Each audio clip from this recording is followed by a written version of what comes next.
إن هذا القرآن يهدي للتي هي أقوم ويبشر المؤمنين الذين يعملون الصالحات أن لهم أجرا كبيرا. السلام عليكم ورحمة الله وبركاته. الحمد لله والصلاة والسلام على أشرف الأنبياء والمرسلين محمد صلى الله عليه وسلم. Awoluganda tusanyuse nate okubalaba kw'omusomo gwaffe ogwa leero. درسنا في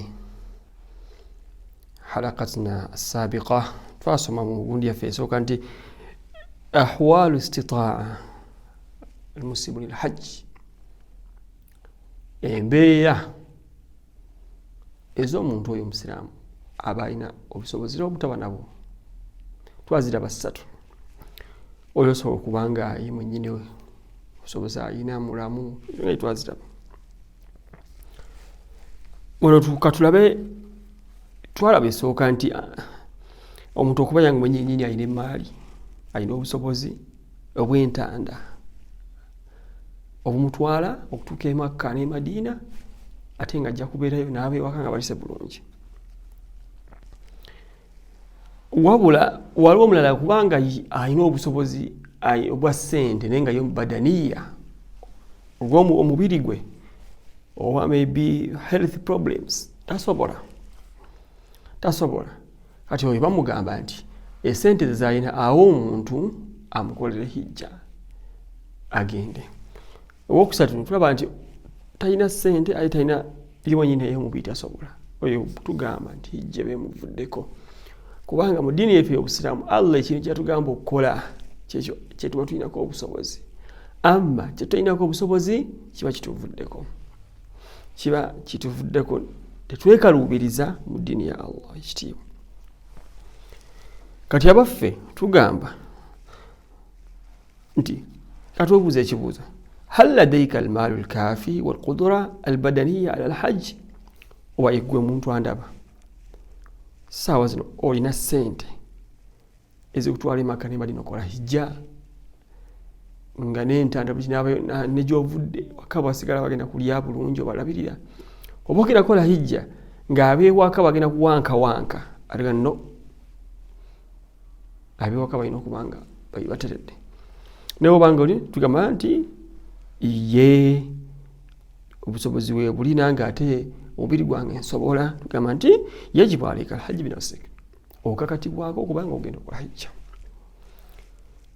Naye oba ogamba nti gwe mmennyini esente tolina ne omubiri gwo, oba ogamba nti tolina hal ladayka almalu alkafi walakinaka la tamlik alqudra albadaniya alhajj بسبب مرضك الذي لا يتوقع شفاؤه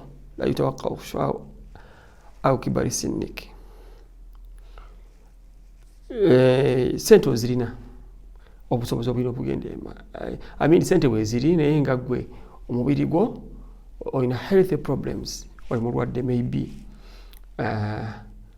olina chronic illnesses, embeera ez'obulwadde mu butuufu nga ziri bubi nnyo. Oba olw'okuba nti emyaka gyo oli mukadde nnyo, oli myaka 10+9, obugonvu olina bunene, tosobola kwagamba nti tugamba nti ye yajibu alayka an tabdhula almal liman yahujju alayka. Obanga sente olina naye nga gwe omubiri gwo tokisobola, kikakata kubanga ofaako akasente okawa omuntu omulala abeere nga ajja agenda okukola hijja. Obanga la nedda إذا كنت لا تملك المال الكافي للحج الزائد عن حاجتي وحاجة من تلزمك نفقتهم فلا يجب عليك الحج ولا يلزمك أن تجمع المال.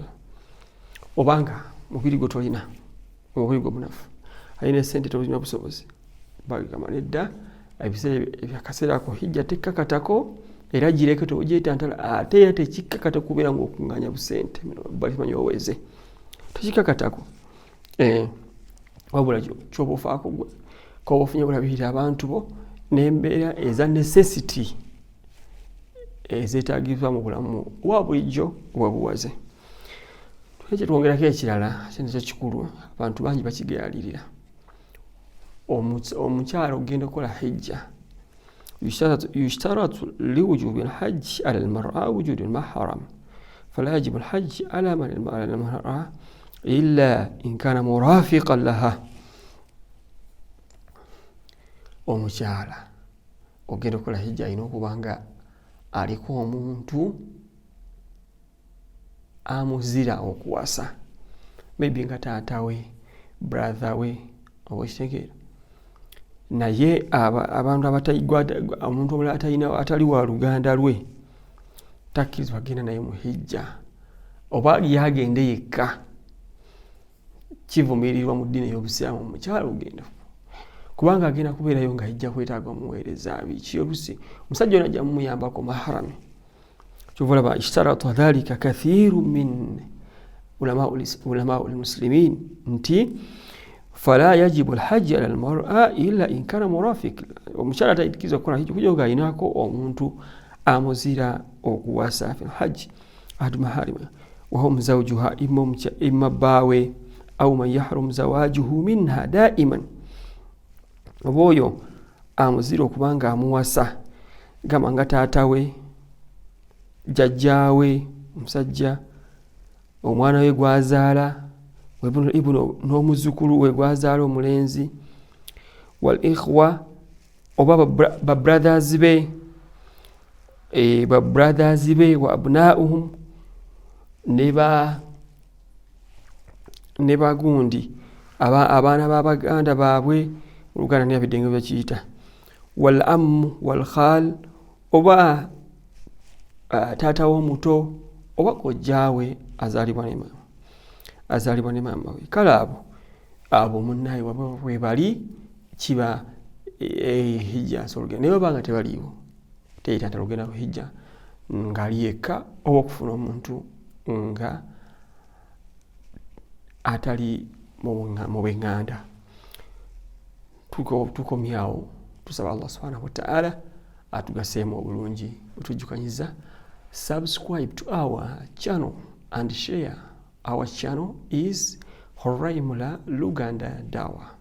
So subscribe and share to others. Our telephone number is 0551 7024 95.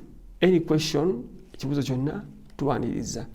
Musharinga emisomo gyaffe gino n'abalala babeerenga bagiganyulwamu. Subscribe enamba ebeerenga yeeyongera ddala. Mukola kino ennyo okubanga mutuwuliriza. Saba Allah abamalire ebyetaago byammwe abiteege ku minzaani emirimu gyammwe emirungi. Wa sallallahu ala sayyidina Muhammad wa ala alihi wa sahbihi wa sallam. Assalamu alaikum wa rahmatullahi wa barakatuh.